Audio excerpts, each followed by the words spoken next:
ഞങ്ങളില്ലെങ്കിൽ ഇവിടെയുള്ള ന്യൂനപക്ഷം രണ്ടാം തരം പൌരന്മാരാവുന്നതാണ്.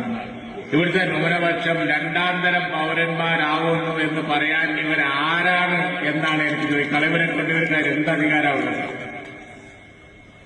അതിനാത്രം വലിപ്പം ഇവർക്കുണ്ടോ? ഇന്ത്യയിലെ ന്യൂനപക്ഷത്തെ സംരക്ഷിക്കല് പോയിട്ട് എന്റെ അഭിപ്രായത്തില് ഇന്ത്യ രാജ്യത്ത് അവർക്ക് അവരുടെ പാർട്ടിയെ സംരക്ഷിക്കാൻ പോലും പറ്റാത്ത സ്ഥിതിയാണ് ഇപ്പോൾ ഉള്ളത്.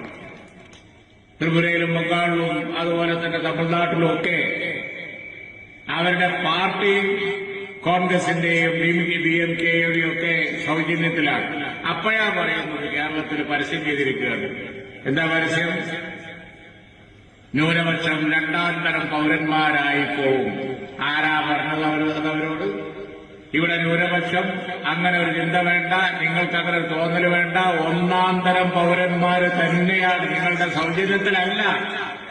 ഇന്ത്യ രാജ്യത്ത് ഏതെങ്കിലും ഒരു ന്യൂനപക്ഷം തുല്യപരിഗണനയോടുകൂടി ഒന്നാം തരം പൌരന്മാരുടെ കൂട്ടത്തിൽ തന്നെ ഉള്ളത്. അതുകൊണ്ട് രണ്ടാം തരം പൌരന്മാരായി പോവും ഞങ്ങളില്ലെങ്കിൽ എന്നുള്ള അത്തരം വർത്തമാനങ്ങൾ ശരിയല്ല, അത്തരം പരസ്യങ്ങളും ശരിയല്ല. അതിലൊന്നുള്ള കഴിവും അതിനകത്തരം നിങ്ങളില്ല.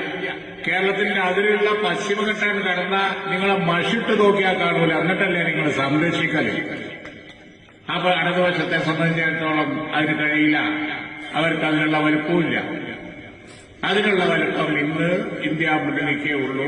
ഇന്ത്യ മുന്നണി നേതാവ് ശ്രീ രാഹുൽ ഗാന്ധി അധികാരത്തിൽ വന്നാൽ മാത്രമേ നമുക്കിവിടെ മതേതര സ്വഭാവത്തോടുകൂടി മുന്നോട്ട് പോകാൻ കഴിയൂ.